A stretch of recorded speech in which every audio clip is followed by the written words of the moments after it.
Salut YouTube, salut Maxime. Salut. On se retrouve aujourd'hui pour un deck profile pour Maxime qui a win aujourd'hui un OTS Championship à la boutique SOD Game à Fleurus. Et Maxime nous a fait un beau 5-0, je pense. Yep. Et voilà, il va nous faire un petit peu son deck profile du deck qu'il a joué aujourd'hui. Voilà, on t'écoute. Du coup, aujourd'hui, j'ai joué Dredtron Megalith.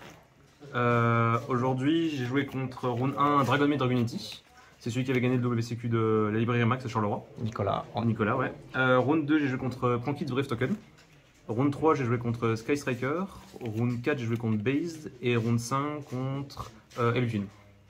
Ok. Voilà. Du coup, on peut le Ben conserver. voilà, on t'écoute. Je vais demander comme ça sera plus. On va faire ça comme ça. Du coup, pour la liste, pour les Dredtron du main deck, j'ai joué 3 Alpha, 3 Zeta, 3 Gamma, 3 Delta. J'ai maximisé le ratio de Dredtron, je voulais pas brick. Ça m'a pas empêché, mais je voulais vraiment éviter le brick.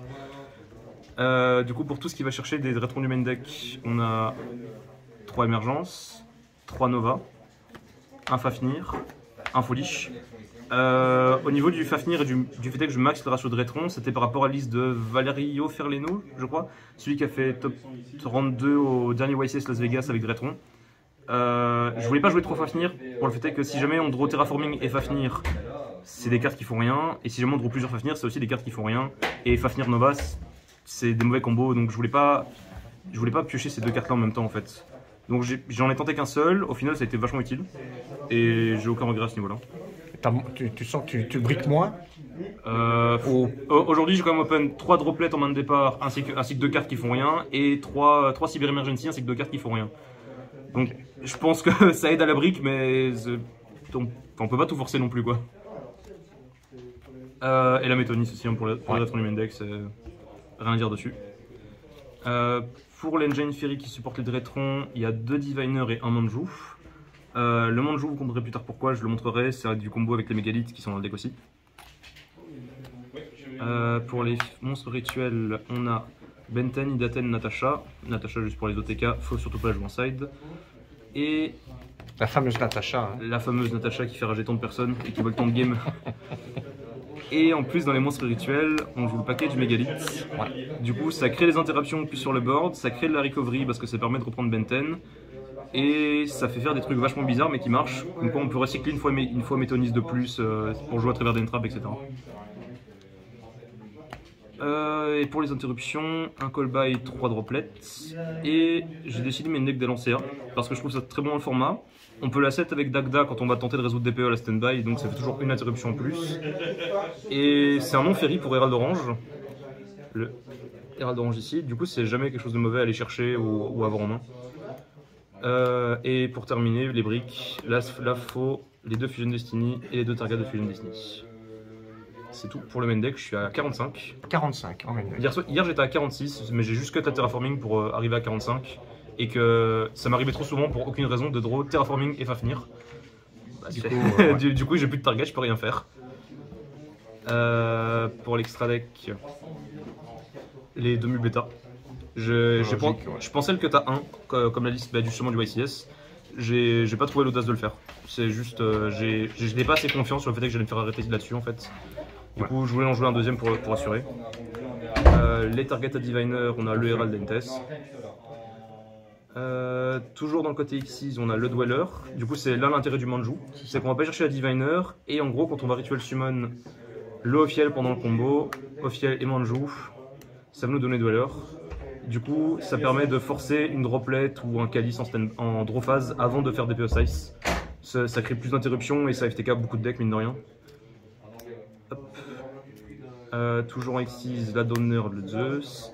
Et la Béatrice qui se fait cut de plus en plus souvent. Je comprends pas non plus pourquoi. Mais oui, on voit qu'il y en a beaucoup qui ne la jouent plus. Beaucoup ne jouent plus Béatrice, ouais. Alors que quand on open des mains à base de Diviner et de Zeta, sans Béatrice, on peut pas faire full combo. Du coup, je crois que ceux qui cut Béatrice font juste un DPE à ce moment-là. Mais, enfin, Béatrice, Foolish, que ce soit des monstres rituels pour extend, donc par exemple, quand on n'a pas d'accès à Full, on peut juste le Foolish avec Béatrice, c'est littéralement la même chose. Ou dans les match-ups intéressants, on peut Foolish un token collector. Donc je trouve ça gratuit de continuer à jouer Béatrice, même si ça demande de faire des lignes de play un peu plus différentes que d'habitude pour avoir les deux niveaux 6 sur le terrain. Ok. Avant les links, on a toujours une baronne, un DPE. C'est pas drôle sinon. La baronne, c'est quand vous savez pas contre quoi vous jouez à la game 1 et que vous commencez. À la place de faire de l'heure, je fais baronne. Parce que je me dis qu'en général, il y a certains decks qui peuvent pas se permettre de main deck des cosmiques ou des droplets. Donc ils ont pas énormément de out à la size. Donc la baronne peut juste negate. Donc je trouve ça plus versatile et ça permet de jouer autour d'une trap. Et pour les links, on a un link Kuriboh, Phoenix, Verté, Dagda, Borel Sword. Je trouve pas la place pour IP. J'aimerais beaucoup jouer IP Unicorn. Donc ça si je trouve la place, ce serait Unicorn. Mais je sais pas quoi cut parmi ces cartes là en fait. Du coup actuellement je vais pas finir peut-être, essayer. Peut-être un Fafnir, mais j'ai pris beaucoup de fois une perme dessus pendant que je faisais mes combos. Ouais, non, c'est clair. Donc, tout le monde sait que s'il faut une perme quelque chose, c'est Fafnir ou Verté, mais bon. Et du coup, peut-être essayer d'en cut un, mais j'ai pas assez confiance pour le faire en tout cas. Ok. Et le side, on va révéler 12 cartes sur les 12 cartes et pas 15. Pas 15, puisqu'il y a une surprise dedans et donc on va pas la dévoiler. Si on vous la montre, ça marche plus. Voilà. 3 Judgment pour le Go First. Ouais. Un Red Reboot, un Harpie, un Token Collector. Le Token Collector justement parce que je joue Béatrice.